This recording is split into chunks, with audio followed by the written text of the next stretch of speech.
Hey guys, what's up? This is a bit of a different video than I've done before. This is just sort of a Shougai Shinro sort of recap video.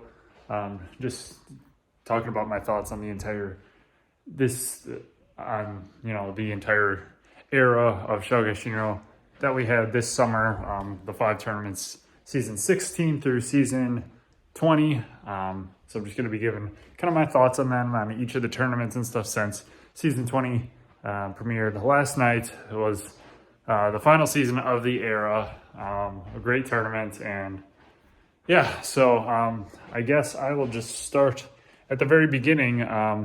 Obviously, the show Shougai Shinro had sort of went into a second retirement at the end of 2019, or not at the end of 2019. It was like in March or April, I think, yeah, somewhere around there. So yeah, I pretty much planned that to be the end of the show. And then kind of when I was doing the 365 training days, I kind of started to get some motivation to maybe do another season or two of that, of Shougai Shinro. And I actually started planning some courses way back in the winter time. It had a little bit of the same stuff, but it was very different. Let's see, I'm trying to think what the courses were. I think I only had stages 1 and 2 planned, but stage 1 started off like a balance beam, and then you had to step on these little blocks that were like standing straight up so they could kind of wobble. You had to do that and then jump right to a cliffhanger ledge. And then after that, you did the jump hang, which is just jumping to the pull-up bar on the salmon ladder. Then it was, what was it? It was kind of like a cannonball alley sort of thing. I think it was pretty much the same as it was in season 16, where you start on the bar and then you swing to the cannonball and then dismount onto a mat. And then what was after that? I don't know. What was after that? I think maybe it had something to do with the rope to be the last obstacle of stage 1 or something like that. So yeah, that was stage 1. Stage 2 was going to be, it started off as sort of like a, whatever it's called, like the tackle machine or whatever. The thing that's been in stage 1 in Sasuke recently, where you have to like push the giant thing before the warped wall. It was something like that. I had this little like table thing that slid really well, but I was gonna make it so there was these things that sat on top of it, and you had to also push it in a controlled way. And the rule was gonna be if one of those things fell over and hit the ground, then that's a fail. So you could technically fail it, but so yeah, you would do that to start, and then you would do Razor's Edge, the obstacle that's been the end of stage 3 in this era. That was actually going to be in stage 2, but it was also a slightly easier version.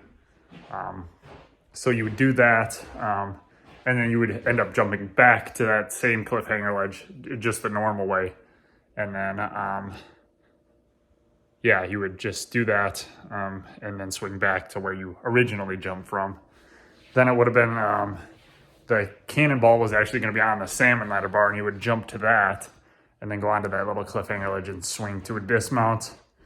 Then you did, I think it was just a jumping bar between the 2 bars where the cannonball alley usually is. And then you would get back onto the salmon ladder bar, and you would make a jump onto like a balance beam sort of thing.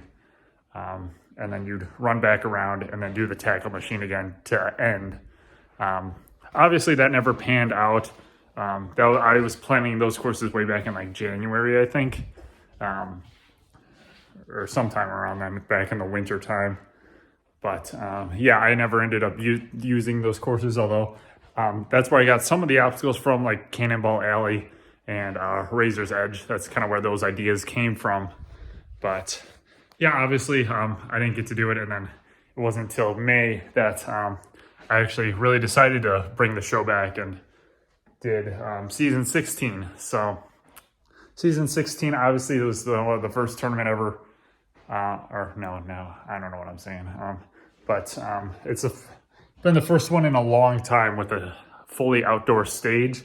Hadn't been since season 6, I think, that we had like an actual outdoor stage. But stage 1 for this era was always run outside, which was a nice change, I think. Better than having every single stage inside. Up in the top of my garage there. But yeah, so obviously the weather could have played a little bit of a factor. Sometimes I think that first tournament it was really hot. But yeah, so I liked that change. I was happy about that.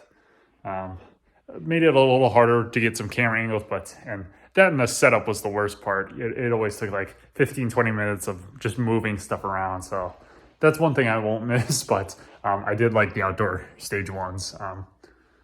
So yeah, as for the course itself, that 16's stage 1, the quad steps, that was, I don't know what I want to say about it. I don't know, it was the only time that obstacle would appear there. At that point, I'd just kind of thrown together a lot of random ideas. I didn't really have a finalized stage 1 yet, so I just did that. I did quad step spinning bridge, which would stay. Then there was a long jump, which kind of got moved the next season, and then finally ended up getting turned into the double jump later on. But yeah, so I was still testing out a lot of obstacles and stuff there. So, but yeah, stage 2 has always been the same for the most part, except for the minor cannonball alley change. But yeah, stage 2 itself, well, first off, in season 16, that save I had on the precision jump, that was probably the best save I've ever had in Shougai Shinro history, honestly. That was crazy. But yeah, then the half pipe cliff, running around those little quad steps in a circle, jumping to the cliffhanger ledge and having to swing right to the platform. That obstacle was, it's both difficult and not difficult at the same time. It's really hard to explain. I'm actually shocked I never failed it. Because you gotta like time your jump and like angle it like really like good to be able to keep your momentum to swing right over. But yeah, I'm kind of surprised I didn't have more trouble with that.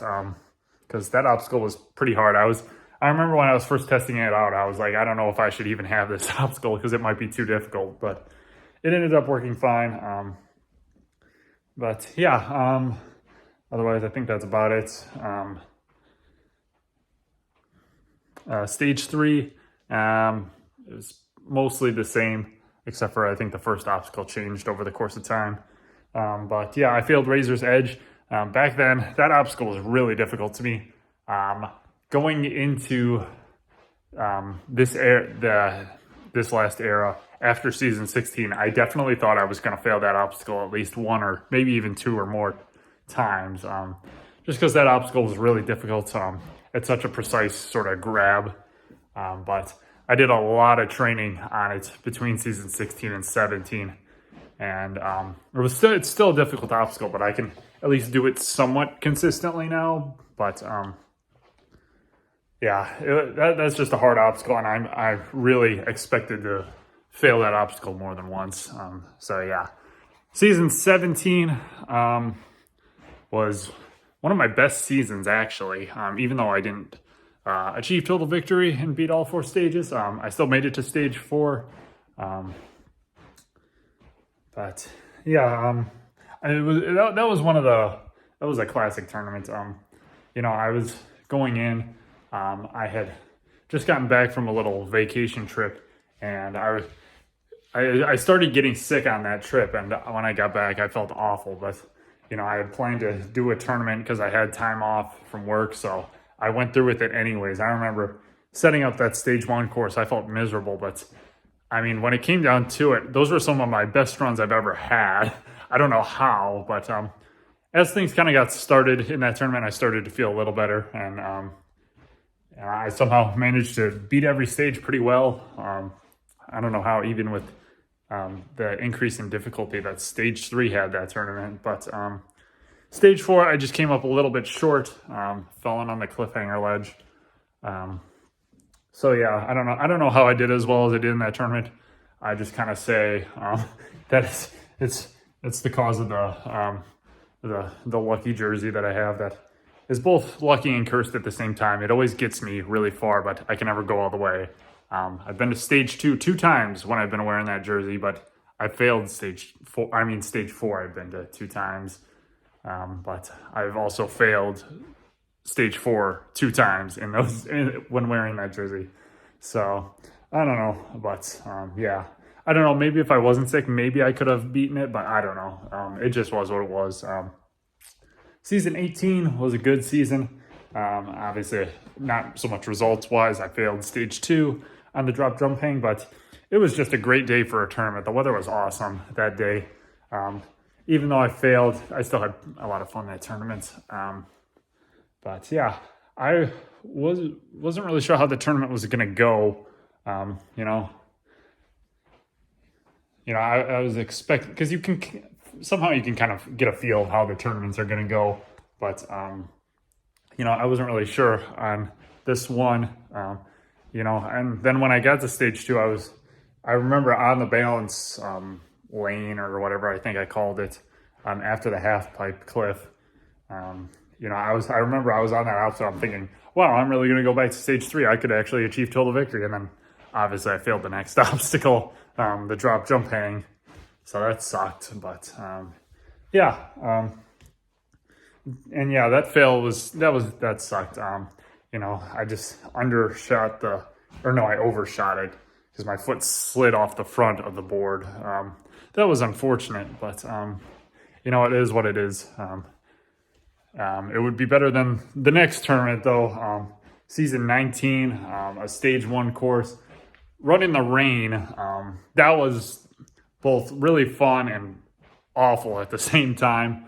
It was fun to do, but I had to do it that day because I wouldn't have any other time aside from another day, and that day was going to be like 100 degrees out, and there was no way I was going to do that then. So I'm like, whatever, I'll just do it in the rain. And so we did. And I managed to actually clear all the obstacles, but I just ran out of time.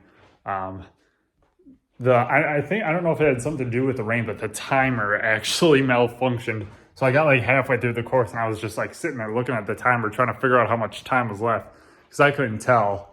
But I just timed out. But it was fun to do, at least, even though I was soaked afterwards.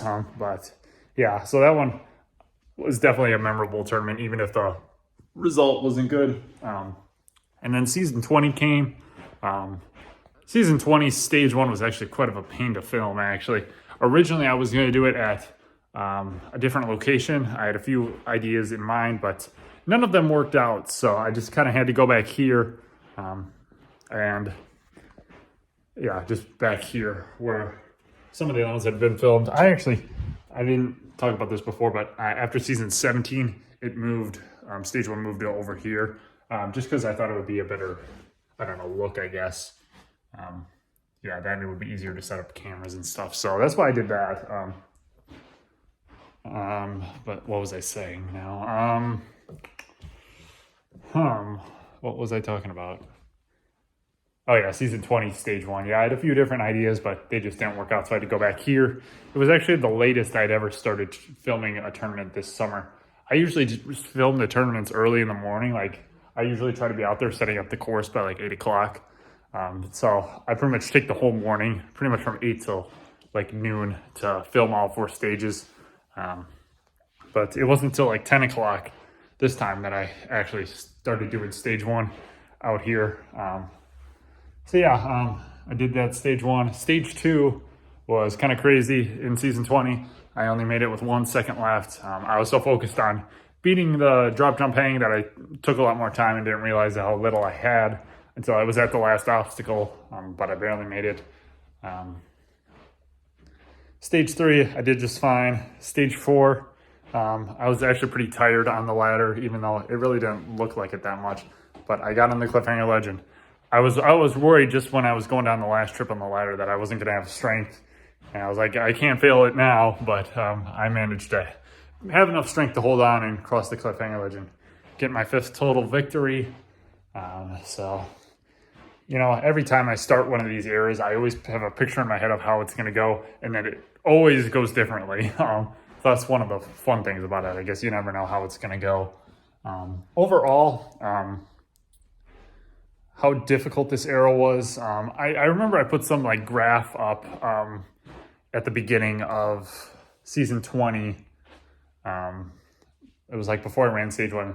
It was a graph of like the average stage clears per tournament, and it showed how through the first 4 tournaments of this era, it had been like the lowest number of stage clears per tournament by far. I think if you add in season 20, it kind of jumps back up to like 2 or 2 point something, or I don't know. But it ended up being kind of middle of the pack all time. I don't remember what exactly. So, yeah, I'm trying to think which era actually technically had the lowest amount of stage clears per tournament. I don't know if it was the season. I think it was seasons 4 through 7 actually, just because we did have a lot of stage 1 fails that time. I think that technically, if you're going strictly by results, was probably the hardest era. But yeah. But if we're going by course difficulty, I would honestly say seasons 10 through 14 were the hardest. With this season, these seasons 16 through 20 being a little bit behind that. Just because back then I was in a lot more shape so I could do obstacles like the crazy cliffhanger and stuff like that. I wasn't anywhere close to being able to do all those obstacles this time. So yeah, that's why you didn't have those obstacles. And I decided to keep seasons 15 courses sort of a one-off sort of thing. Obviously, I achieved total victory in season 14. There was a renewal course in season 15, but then that was also supposed to be the final season of Shougai Shinro. So I think it's good to just leave that course just as that, because that was the whole point of it, was that I was only going to get one shot at it. So yeah. So I don't think I'll ever bring those courses back, but yeah. So that's it for Shougai Shinro Revival. That's what I've named the era. But so yeah, that's it. It was a fun summer of Shougai Shinro tournaments. We got 5 tournaments down. That's out of 20 tournaments. That's 25% of all the tournaments. So I was really happy to do it. The editing was a little rough to do, just because I really tried to make them good. So I really went hard on the editing. But if there's Shougai Shinro tournaments in the future, I won't do as much editing like I did in these tournaments, just to make it a little more manageable. But yeah, so Shougai Shinro is on a little bit of a break now, but it will be back. I can guarantee that. I've got some ideas for the next era, but I don't want to spoil anything, so I won't reveal any of them. But so stay on the lookout for future Shougai Shinro tournaments at some point. We'll see whenever they come back. I know the idea was not till next spring at least, but you never know. I'm going to try and do some things. Maybe we can have them a little sooner than that, but we'll see. But yeah, overall, I was really happy to bring the series back, and that's going to do it for a little while, but they will be back. And yeah, as for this channel overall, let's see, I've got a new series coming in probably November 1st or sometime very early November. That's going to start. So trust me, you will not want to miss that. So make sure, go to check that out. I'll have the first sort of episode of that series coming out sometime in the first week of November. So yeah, make sure to go check that out. If you're a fan of Shougai Shinro, I have a pretty good feeling you will like it, but I'll save that for next month. I'm just going to take it easy the rest of this month. I'll probably only do Road to 50K videos for the rest of the month, and then obviously that new series will start up in November. As for road to 50K itself, just a brief little update. I'm sitting at like $48,500-ish actually, which is a little better. So that's more like, I know I said at the end of the last video that I was like under $2,000 away. Really, I'm more like 1,500 away, which is pretty good actually. So we're actually getting kind of close. You know, maybe in the next month or two, depending on, you know, what my work schedule is like. You know, if I do work a lot more, then we might actually be able to get to this goal pretty quick and might actually do it before the end of the year.